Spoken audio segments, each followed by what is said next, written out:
Of the communist guerrilla movements which emerged in southern and southeastern Asia in the 1960s, such as the National Liberation Front in Vietnam or the People's Liberation Army of Thailand, two stand out in particular as having remained not only consistently revolutionary, but lively, growing, and an ever-present danger to the corrupt, semi-feudal states they seek to overthrow. These revolutionary movements are the National Democratic Revolution in the Philippines and the People's War in India, which is better known as the Naxal insurgency or the Maoist insurgency by the Indian press. The presence of a living, breathing communist revolution in the second most populous country on earth may seem like something of immense gravity, but it's an ill-covered news story outside of India, too often overlooked in spite of its immense scope and scale, which, alongside its revolutionary history, theory, and modern-day practice, will be discussed in this video. It's easy to fall into the trap of envisioning communist revolution as something entirely confined to the past, rather than a real, living, breathing matter of fact in the present. Worse yet, there are some who hold the view that communist ideology is still alive and well, but have come to that conclusion instead by associating Marxist politics with groups which have long since abandoned revolutionary class struggle, like the ruling party of modern China. It's because of this that study of the Indian People's War and its adjacent communist-led national liberation movements are a good way to demonstrate not only the resurgence of the genuine communist idea today, but also the authentic strain of people's resistance which delineates that idea from the corrupt organizations and revisionist ideologists which have distorted its meaning. Whether you, the viewer, are a determined student of Marxism looking for inspiration and lessons from just rebellions abroad, or even someone who's not particularly political, the need for greater publicity and awareness of this movement is vital in the wider world, especially given the nefarious role played in it by the various imperialist powers.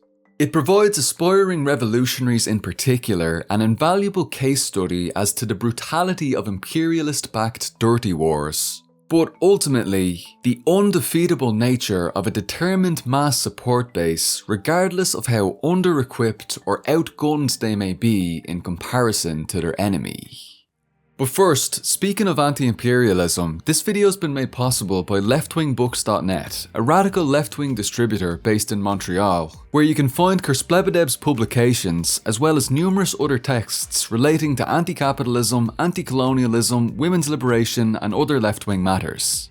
If you've clicked onto this video about the ongoing revolution in India, similar to the ongoing revolution in the Philippines, you're likely in the process of breaking free from the chains of US and Eurocentric thought.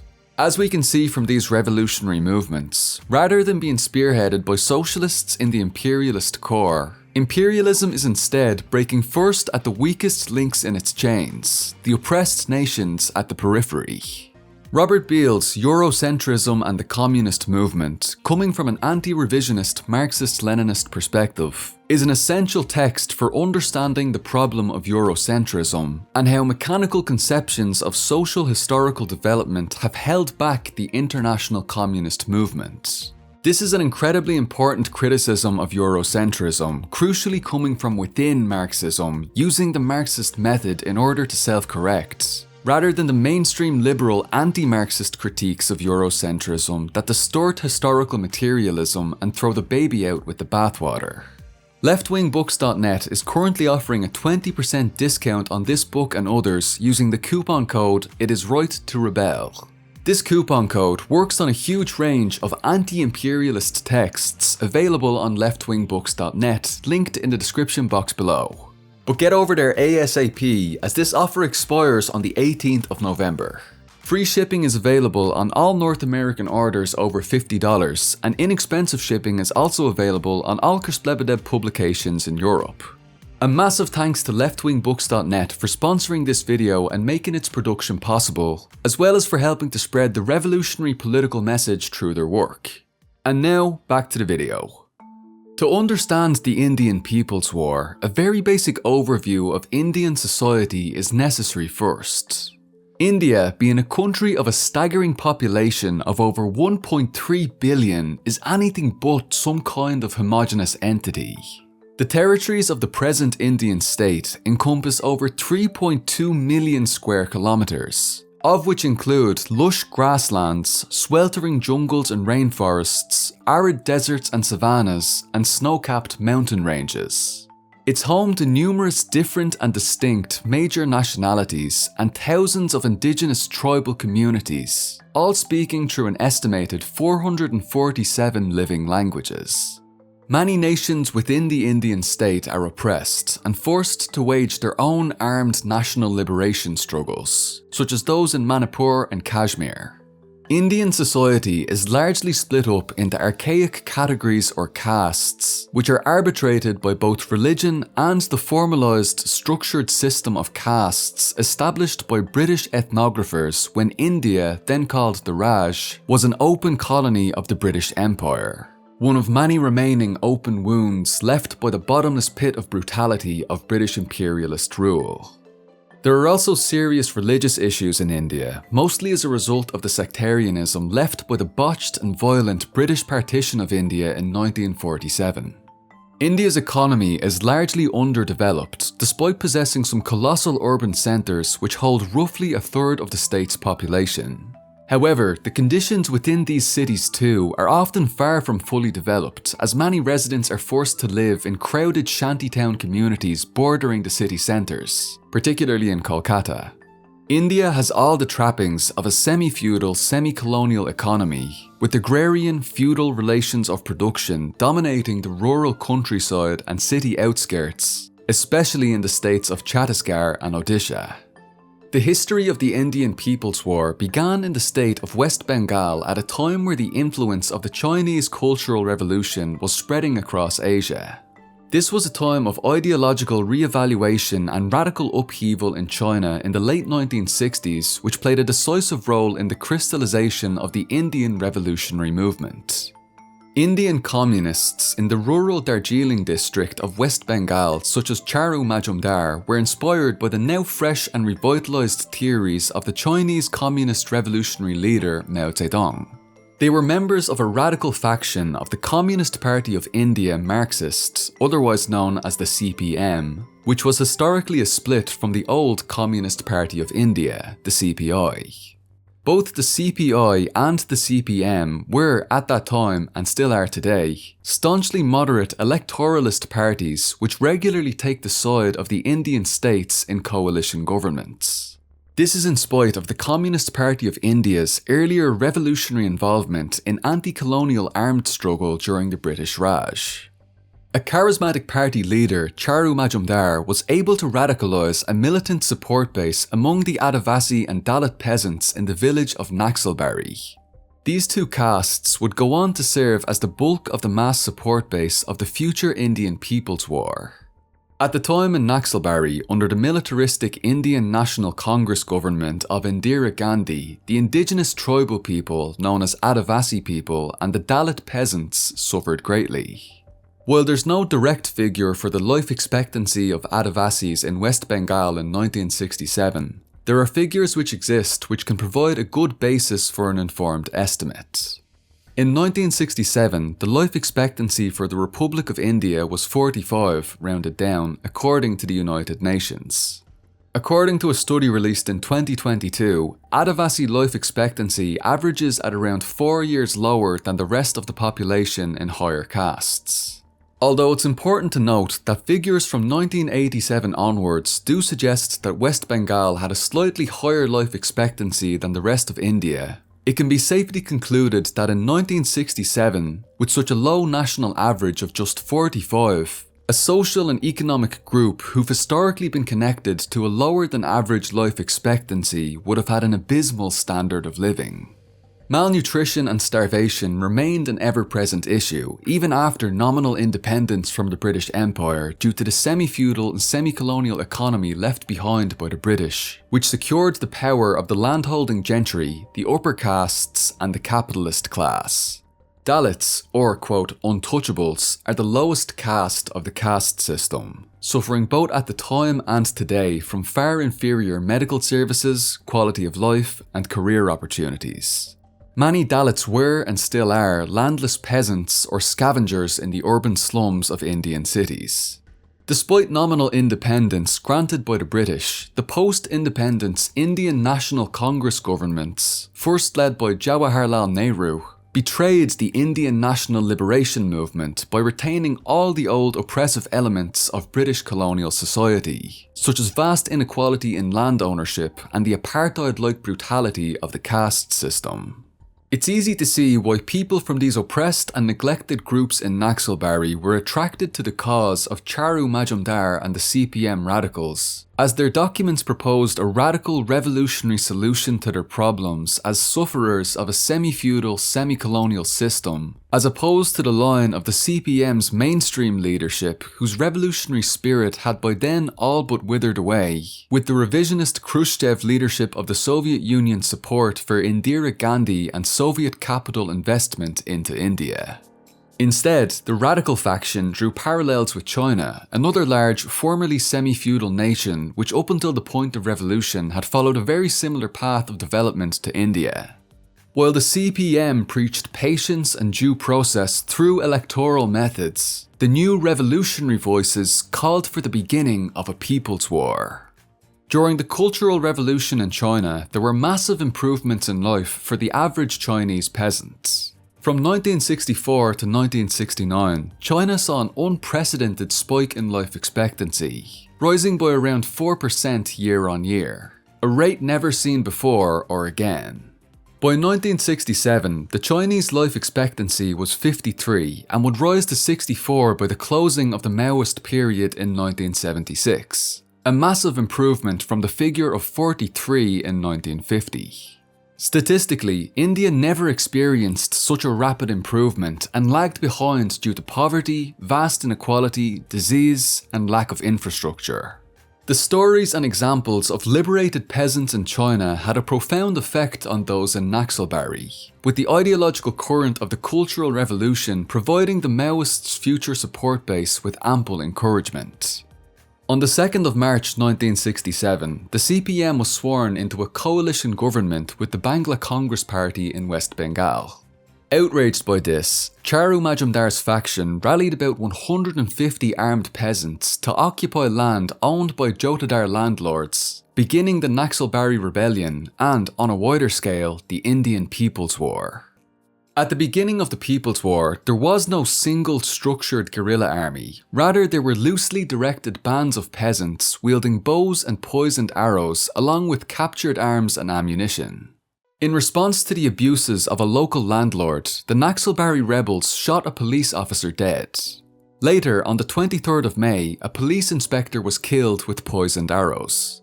People's courts were set up on occupied lands to punish enemies of the people and hated landlords.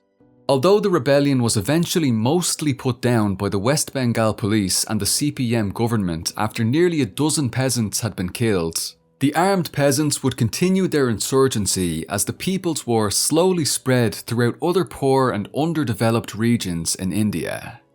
The Naxalbari uprising became a central part of the Indian People's War's identity, explaining the nickname for the revolutionaries today by the Indian press, Naxals, or sometimes Naxalites.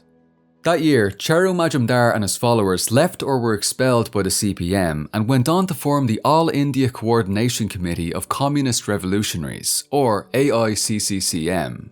The AICCCM in the state of Andhra Pradesh, led by Vempatapu Satyanarayana, initiated another peasant uprising on an even larger scale on the 31st of October that same year, 1967, following the murder of two communists. The uprising, known as the Srikakulam uprising after the area it was initiated in, developed into a fully fledged guerrilla insurgency and inflicted large losses on security forces until the summer of 1970, when its leaders were murdered by the Central Reserve Police Force, or CRPF, who specialise in counterinsurgency, and today remain the chief opponents of the Indian Maoist revolutionaries. While small guerrilla insurgencies and peasant rebellions began to sprout up across India, on the 22nd of April 1969, on the birthday of Russian Communist revolutionary Vladimir Lenin, the The AICCCM formed the Communist Party of India Marxist-Leninist with Charu Majumdar as its general secretary. Through the new Communist Party, the CPI-ML, guerrilla fronts were organised in not just Andhra Pradesh and West Bengal, but also in Bihar and Uttar Pradesh, along with militant activists and partisans in Calcutta, where the party's first congress was held in 1970, and where they had developed a strong following among students. However, this first attempt to create a party to lead the Indian People's War was quickly wrecked by fascistic repression, ideological revisionism, and an intense two-line struggle which led to numerous splits. Some of the first Maoists to abandon revolution in favour of electoral methods to break away from the party were led by prominent leaders Santosh Rana and one of the main founders of the guerrilla fronts in Bihar, Satyan Aryan Singh, who formed the Provisional Central Committee Communist Party of India Marxist-Leninist, or PCC-CPIML. They were later joined by the Andhra Pradesh Committee of Communist Revolutionaries, who were a split from an organisation of the same name, who in turn split from Charu Majumdar's group themselves, though they still attempted to engage in some armed struggle. However, this slow rot of division didn't initially curtail the growth of Charu Majumdar's CPI-ML, in part due to the presence of Majumdar managing to preserve a thin unity in the movement. In 1971, Indira Gandhi launched Operation Steeplechase, mobilising huge swaths of military, paramilitary and police forces in an anti-Maoist counterinsurgency campaign. This operation, which was purposefully largely undocumented due to Home Secretary Govind Narain's order to the military that there should be no publicity and no records, led to the imprisonment of many key Maoist leaders, mass internment of thousands, and the deaths of hundreds of revolutionaries over the course of 2 years. It was, however, only the first taste of what was later to come under Indira Gandhi's brutal government. Majumdar himself was captured on the 16th of July 1972. In extremely frail health and denied necessary medication by the police, he died in captivity on the 28th of July 1972. His death is now commemorated by Indian revolutionaries today through the Martyrs' Week celebrations. After Majumdar's death, the CPI-ML's splintering rapidly worsened. The number of revisionist and opportunist splinters from the party only stacked in number as time went on, as local leaders were quick to form their own parties, each of these parties in turn witnessing their own internal struggles, leading to the emergence of dozens of both revisionist and revolutionary organisations flooding the Indian Maoist landscape with varying results.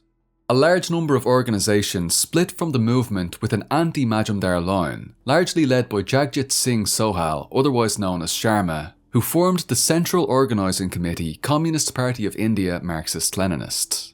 Of those factions remaining who chose to follow Majumdar's line, Vinod Mishra steered a large section of the movement into an initially revolutionary group called the Communist Party of India Marxist-Leninist Liberation, which despite initially being formed with guerrilla fronts in Bihar, would later slowly steer itself into a more and more electoralist direction before fully capitulating and abandoning the armed struggle. The faction it split from, Communist Party of India Marxist-Leninist Mahadev Mukherjee, also suffered from other splits, such as that of Azizul Haqi with the Communist Party of India Marxist-Leninist Second Central Committee. This was the fragmented state of the Indian Maoist movement for largely the remainder of the 20th century, as the movement continued to produce a seemingly limitless number of organisations. But the full extent of the number of splits and why they occurred would be impossible to cover in a single video. While this division was raging within the movement, external pressure would increase with the escalating repression of the Indira Gandhi regime. From 1975 to 1977, in response to waves of strikes, protests, unrests and armed insurgencies, including that of the Maoists, Indira Gandhi declared a state of emergency in India, leading to mass arrests and martial law. The source of these massive protests was the decision made regarding the state of Uttar Pradesh versus Raj Narain, a 1975 High Court case which found Indira Gandhi guilty of electoral malpractices. During the state of emergency, even mainstream political parties were banned, and political dissent was suppressed using laws such as the 1971 Maintenance of Internal Security Act, which was heavily amended from 1975 to crack down on dissidents. During this time, the various Maoist-oriented movements saw significant growth as more and more students were drawn to revolution as the answer to the intensifying fascistic policies of the government. The then revolutionary Communist Party of India Marxist-Leninist Liberation Group, demonstrating the movement's growth, was able to organise and develop the Lalsina guerrillas in Bihar and Uttar Pradesh within that period. Even after the state of emergency, repression continued through successive Indian governments against the Maoist movement throughout the 80s and the 90s. During this time, a number of Maoist-oriented organisations and struggles arose independently, but also in tandem with the growth of the Naxal movement, within the various national struggles within or adjacent to the state of India. As mentioned earlier, India is a state containing various oppressed minority nations. Some of these groups pursued national liberation and turned towards Maoism to effectively carry out that program. These groups included the Kanglepak Communist Party, who sought to liberate Manipur from the Indian state through Maoist Protracted People's War, which would develop the current Maoist Communist Party of Manipur as of 2011. In the neighbouring state of Bangladesh, the Armed Patriotic Force of East Bengal guerrillas, led by Siraj Sikder, took part in Bangladesh's War of Independence against Pakistan before forming the Purba Banglar Sarbahara Party to wage protracted people's war against the new semi-colonial Bangladeshi state. This party split from another Maoist-oriented party in Bangladesh, the Purbo Banglar Communist Party, which formed in 1968, the year following the original Naxalbari uprising. The movement was also developing alongside national liberation insurgencies in Assam and Nagaland. While only a handful have been mentioned in this video, during this period, the number of organisations that had appeared with roots in the original Naxalbari movement had reached dozens upon dozens upon dozens, with exponential increases being seen as splits emerged from splits and so on. However, the movement and the guerrilla fronts still managed to persist and wage a fragmented insurgency, though heavily damaged by the 1990s. The fortunes of the People's War in India only turned for the better in 2004 with the formation of the Communist Party of India, Maoist. This event, which happened in tandem with the rapid growth of the People's War in Nepal, marked a massive shift in the Maoist insurgency. Instead of being the result of yet another split in the movement, the Communist Party of India Maoist had its roots in a series of large mergers between the most significant, hardline and revolutionary Naxal factions. Of these was the Communist Party of India Marxist-Leninist People's War, better known as the People's War Group, led by the mysterious Mupala Lakshmana Rao, better known as Ganapathy. Ganapathy's group had formed from the revival and rectification of the Andhra Committee, who had previously broken away from Sharma's revisionist faction. Though formed in 1980, it was only after the ascension of Ganapathy as General Secretary that real growth was seen, following the expulsion of communist veteran Kondapalli Siddharamaiah. In 1998, Ganapathy's group merged with the Central Organising Committee Communist Party of India Marxist-Leninist Party Unity, which in turn had been a merger of the CPIML Unity Organisation and Mamidi Appalasoori's fraction of the Central Organising Committee Communist Party of India Marxist-Leninists, showing an odd trend where parties with roots in revisionist splits seemed to produce revolutionary parties. Another major group in the Maoist movement was the Maoist Communist Centre of India, who were a merger of the Revolutionary Communist Centre of India Maoists, led by a prominent ex-CPIML cadre, Shamsher Singh Sharee, and the Maoist Communist Centre, and later the previously mentioned Communist Party of India Marxist-Leninist Second Central Committee. It's impressive if you've managed to remember them from earlier in the video.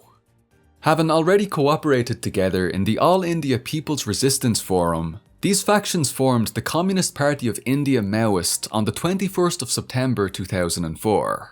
They were joined by another major merger a decade later with the Communist Party of India Marxist-Leninist Naxalbari, which also had its roots in a series of major mergers in the west of the country. The new CPI Maoist was equipped with a central committee led by Mupala Lakshmana Rao or Ganapathy, containing both senior and younger members of the Maoist movement, including the renowned proletarian feminist theorist Anuradha Gandhi, also known as Avanti, and the group's prominent spokesman Cherukuri Rajkumar, better known as Azad. After this massive spree of mergers in the movement, the Communist Party of India Maoists' military group, the People's Liberation Guerrilla Army or PLGA, saw rapid successes from 2004 to 2010. It spread like wildfire, carrying out countless successful attacks and solidifying strong guerrilla-based presences through the states of Andhra Pradesh, Orissa, Jharkhand, Chhattisgarh, West Bengal, and even as far as the westerly states of Kerala and Karnataka. These areas, widely dubbed to be the Red Corridor, saw the renewed authority of people's courts, peasants' committees, and the PLGA, who were able to carry out military offensives against the CRPF Jawans seemingly across the entire country. Party-aligned mass organisations such as the Radical Youth League, All India Revolutionary Students' Federation, and the militant coal miners' union, SIKAZA, grew rapidly.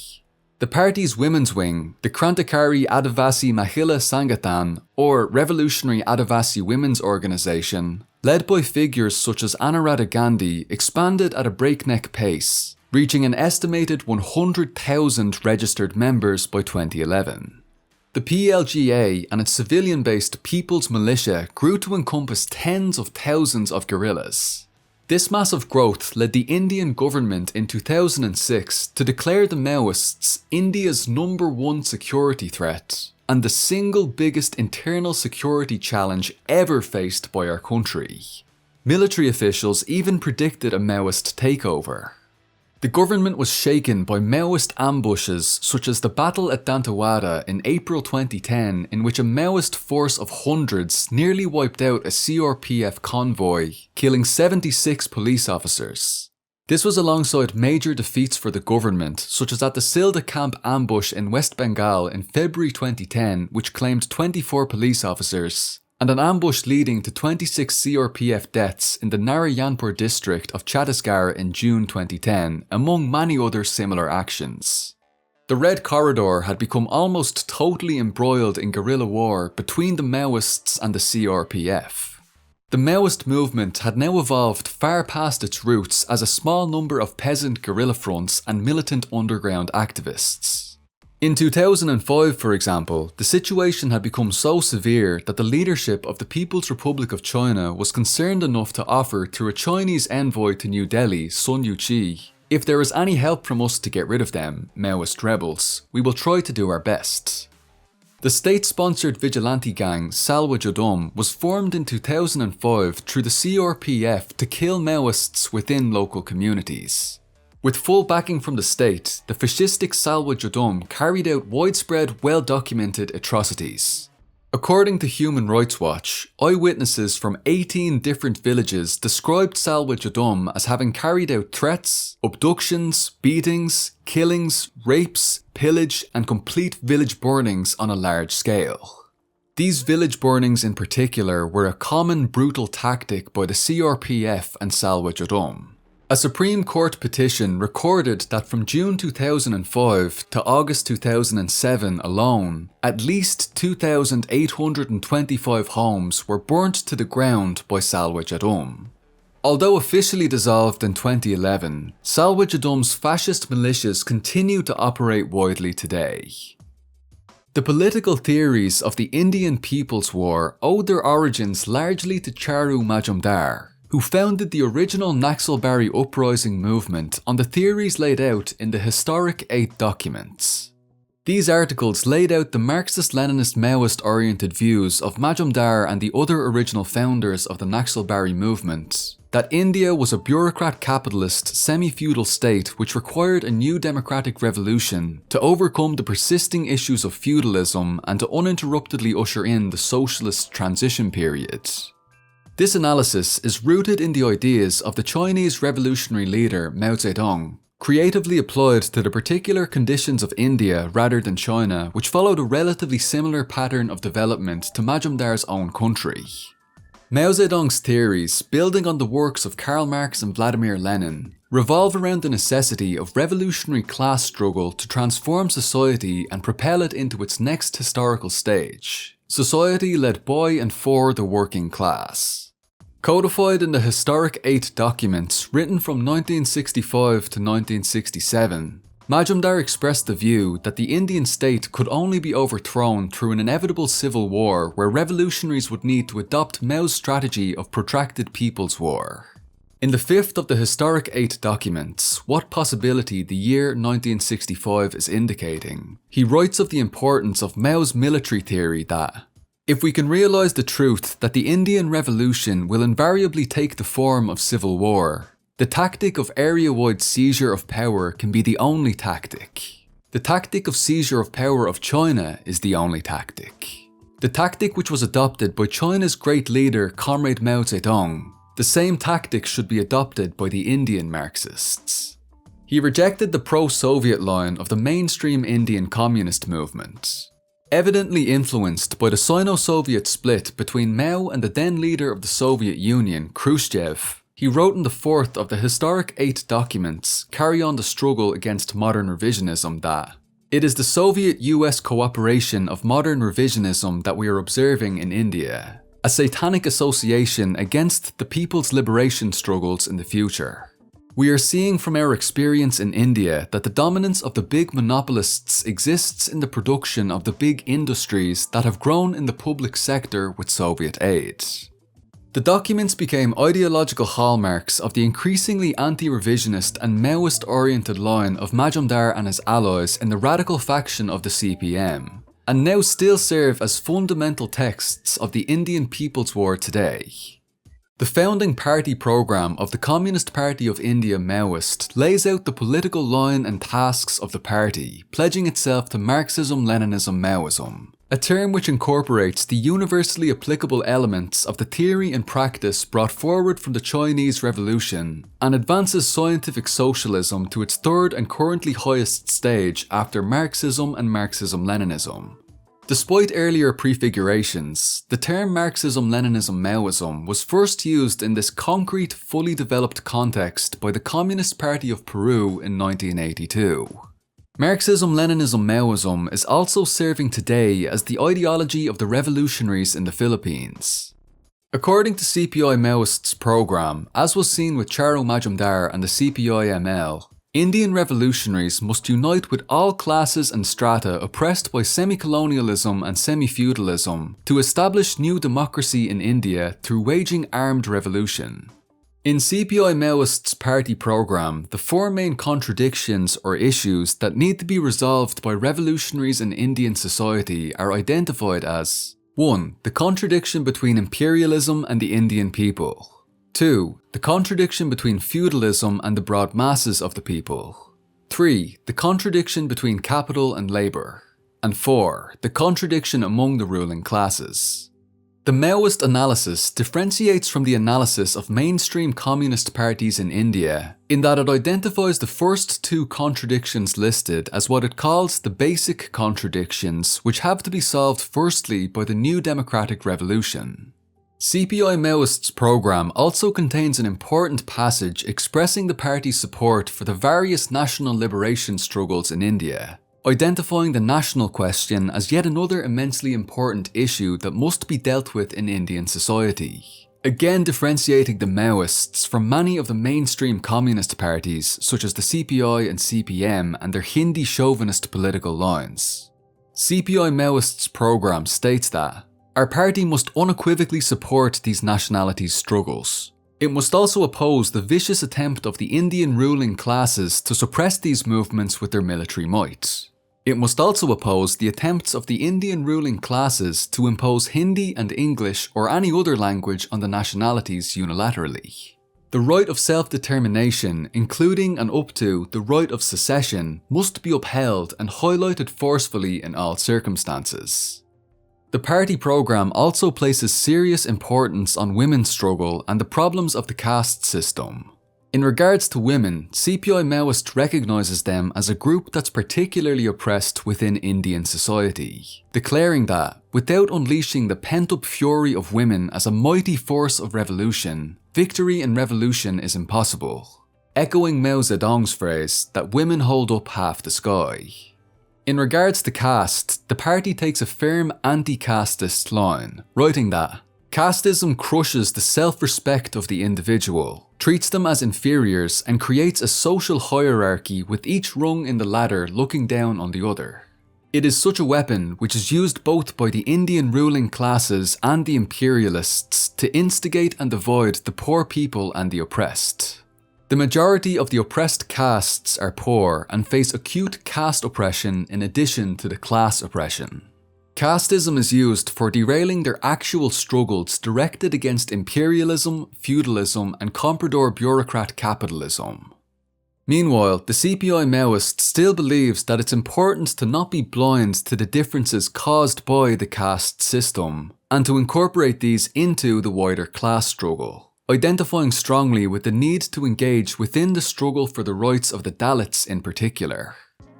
The military strategy of the People's War in India follows that of Mao Zedong, who envisioned the use of rural guerrilla warfare as part of the first of 3 stages in what he called protracted People's War, this stage being the strategic defensive. This method of waging war is asymmetrical, meaning that it doesn't take place on clearly established front lines, but rather through mobile, smaller teams of insurgents who use their attacks to establish roughly defined red base areas where authorities are unable to peacefully settle themselves. This form of warfare is familiar to Irish people with the appearance of no-go zones in the conflict in the occupied 6 counties throughout the 1970s and 1980s, albeit in an urban context rather than a rural one. By establishing these base areas and essentially developing dual power infrastructure for the new state, the revolutionaries are able to implement their land reforms and set up peasants' committees alongside developing other forms of work in the cultural and ideological fields, and even assisting peasants in their daily activities like harvesting crops. Regarding military activity, a notable type of Maoist military operation is the large-scale ambushes which are often organised between several guerrilla bands at once. Unlike in the Philippines, where ambushes are almost never carried out by a force larger than a single guerrilla front, the Indian Maoists have chosen to adopt the strategy of occasionally pitting sizable guerrilla armies against large CRPF convoys taken off guard. While the 2010 Dantewada attack is the most famous example of one of these operations, there have been many other examples of this, such as Madhvi Hidma's 2021 Sukma attack or the attack in Sukma in 2017, where several hundreds of Maoists inflicted heavy losses in lengthy gunfights against the enemy.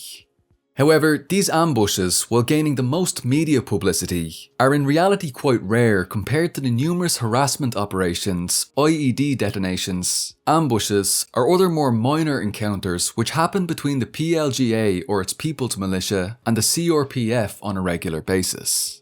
To demonstrate the intensity of the Indian People's War in its current phase, we can look to recent instances of these forms of attack taking place. For example, on the 28th of September 2022, just 1 week before the time of writing this video's script, a CRPF Jawan was killed by an IED by Maoists in Bijapur.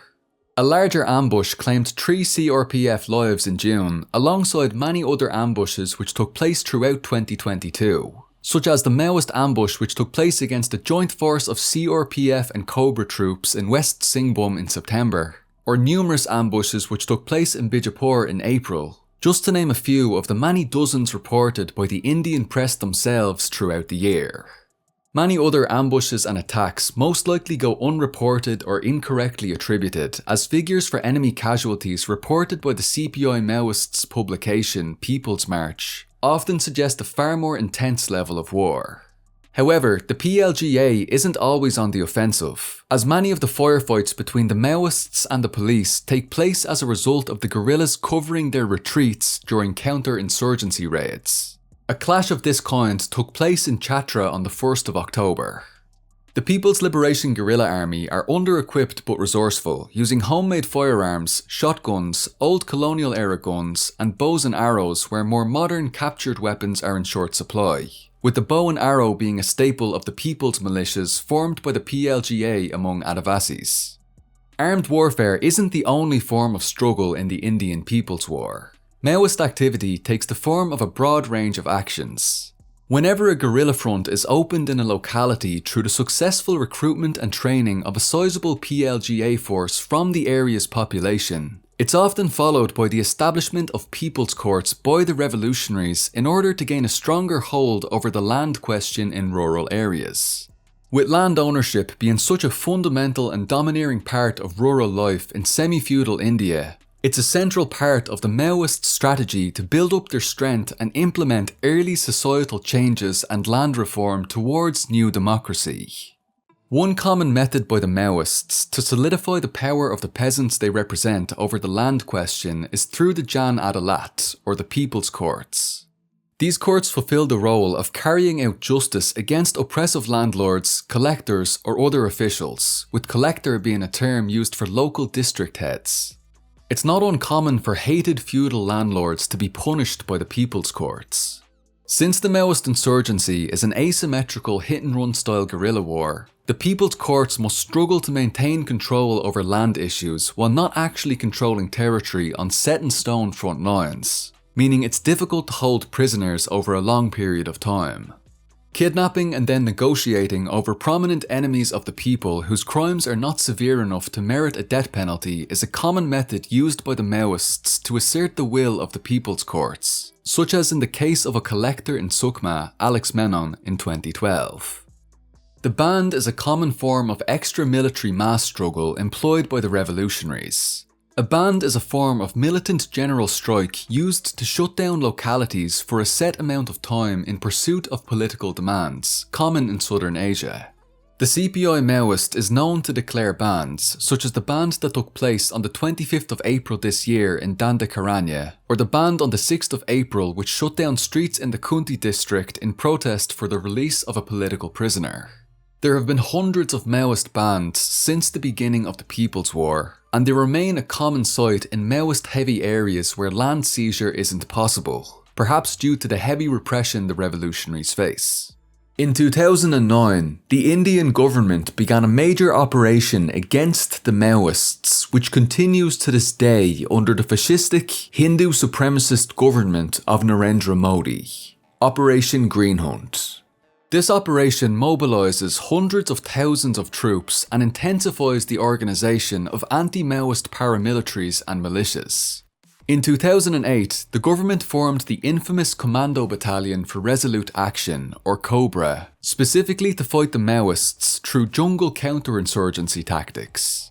In Operation Green Hunt, which is facilitated by arms sales from all the world's major imperialist powers and their allies like Israel, horrifying images like the CRPF Jawans carrying the corpses of slaughtered peasant women on sticks like hunting trophies have become infamously associated with the counterinsurgency today.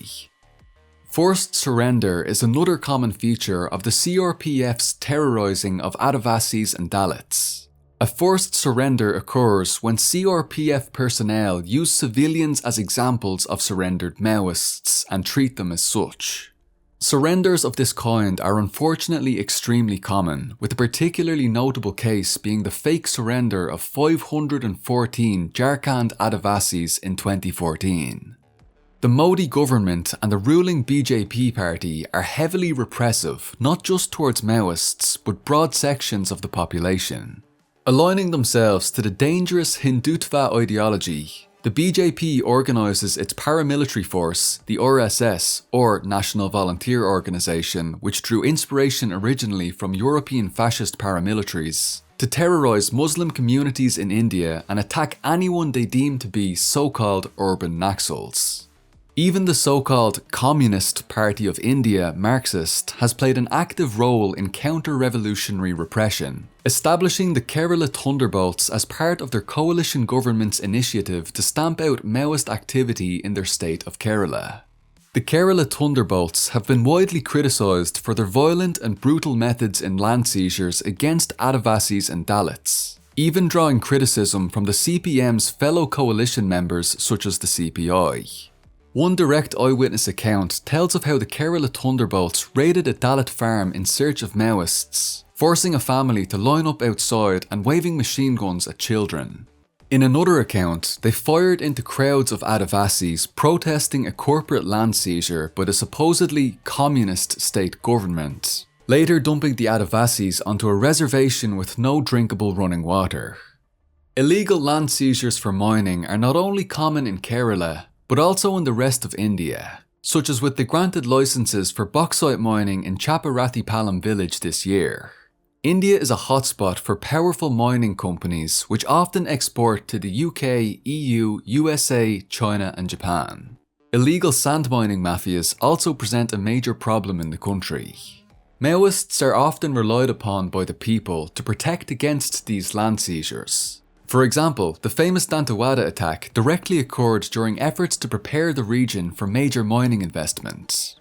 Maoists often attack or sabotage mining equipment during land disputes, such as the mass burning of mining equipment owned by Hindalco Industries Limited in Lohardaga in 2020.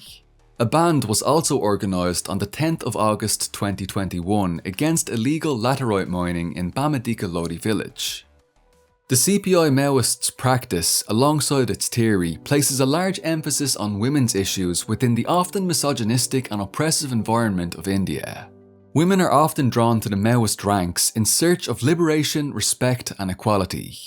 Last year, it was estimated by the police that 40% of the Maoist guerrillas in Maharashtra were women. The vast majority of guerrilla zone commanders in the PLGA are women, and it was reported in 2013 that the majority of CPI Maoist cadres too were women. There's a strong current of militant feminist struggle in India, with women's self-defense groups numbering in the hundreds of thousands across the country, such as the Gulabi Gang, which directly confronts domestic abusers and those who commit violence against women. This might help explain the large size of the CPI Maoists' women's wing. Militant actions by the PLGA are often taken in direct response to abuses against women, such as on the 15th of January 2020, when a sex tourism hotel in Atamala was torched by the PLGA due to it trafficking local Adivasi women and subjecting them to commercial sexual assault. This wasn't a once-off instance, with other actions of this sort taking place in the district of Wayanad in 2014, 2015 and 2019 against similar sex tourism hotels. It's also been confirmed by the CPI Maoist that Madhvi Hidma's 2021 Sukma Bijapur attack was actually in response to the CRPF's sexual abuse of Adivasi women. An attack which mobilised several hundred guerrillas and led to the deaths of 22 CRPF troopers in an all-day battle involving grenades and rocket launchers. The CPI Maoist, as part of its activities, also performs work in the cultural and community fields. The artistic wing of the party, Jana Natya Mandali, or the JNM, often organises plays and dances to be performed in large gatherings for local populations in areas where Maoist support is strong. These performances cover a broad range of topics, from the atrocities of Operation Green Hunt to the problems of forced marriage. Larger Maoist gatherings take the form of mass rallies and meetings which often feature these performances, such as the enormous rally of more than 10,000 villagers held on the 3rd of August 2022 in Bastar, which is extremely impressive for such a sparsely populated rural region. When open organisation in the cities had more leeway, before Operation Green Hunt, the enormity of a Maoist rally in Hyderabad was captured in numerous photographs. The Maoists have also been known to organise hospitals in areas deprived of healthcare access, mirroring the philosophy of the Barefoot Doctors scheme in the Cultural Revolution. Despite setbacks from 2012 onwards, the CPI Maoist continues to wage people's war at a previously unimaginable scale in the Indian Maoist movement, bouncing back rapidly during the COVID-19 pandemic, which brings us to its practice today as it enjoys steady regrowth. Over the past 2 years, the PLGA has expanded back into numerous areas lost to Operation Green Hunt, as seen by their recent re-expansion into the state of Telangana, prompting the Indian press to begin publishing headlines like Naxalism on the rise once again. In size, persistence and intensity, it's close to its sister Maoist People's War in the Philippines, although it needs to grapple with winning over a much larger population and defeating a larger enemy. The People's War in India is still standing after decades of a hidden dirty war waged by the Indian state and its imperialist military backers, large corporations and vicious fascist gangs. Having withstood the test of time and still engaging in heroic battles to this day, this ongoing People's War is not only living, breathing proof of the relevance of revolutionary methods for anti-imperialist liberation today, but also a cause for awareness and concern as the West remains silent about its own sinister complicit role, especially as India remains the world's largest arms importer. Meanwhile, its status as the world's largest democracy goes practically unchallenged, despite political prisoners on hunger strike, public floggings organised by the RSS, religious segregation, the banning of both peaceful and revolutionary political organisations, and even ethnic cleansings against Adivasis. While the situation today under the rule of the current reactionary state may appear bleak, if the recent growing trend in the People's War is anything to go by, India one day truly will be the world's largest democracy. A new democracy under the revolutionary leadership of the CPI Maoists. Right, thanks very much for watching this video, and thanks especially to Jay for putting together and editing its visual aspect. This video has been made in collaboration with the excellent Politics in Command podcast, which has also just released a new episode today about the Indian Revolution, uplifting the movement as one of the most important in the world today. So make sure to go check that out now, which you'll find linked in the description box below. A massive thanks to the supporters on Patreon who continue to make each of these videos possible with their generous donations. Thank you Blue Collar Red, Julia Affentranger, Eric Graham McEachern, BJB7, Gato Ansok, Vangelo, Jolie, Ugopnik, Grimwater, Ryan Hodgson, Soup, Michaela Schmid, Christian Nepales, Alfonso Dingo Torres, Rotgardist, Zakasi, Anglo-Irish Bolshevik, Thomas Rawson Wood, Bobby Block, Jason Schmidt, Mitch Schiller, Saoirse Whelan, Roja, Emma Lemon Practice, Eric Lindahl, Robert Jarzak, Anastasia, Wonderbad, JT Chapman, Joseph Shepard, Comrade Amara, Wealth for the 99%, Peter Kraus, Hagen Mitchells, Carlos De Luna, 23 Skidoo, John Purser, Rodrigo Pichardo, Chairman Bruh, Facha Fiuca, Tiers Cadigan, Brian Lounge, Sexy Socialist, Catraist Maoist, Noel Hemdahl, Richard Scott Wigton, Connor L, Chairman Eris, and Dorman. Cheers everyone, agus slán go fóill.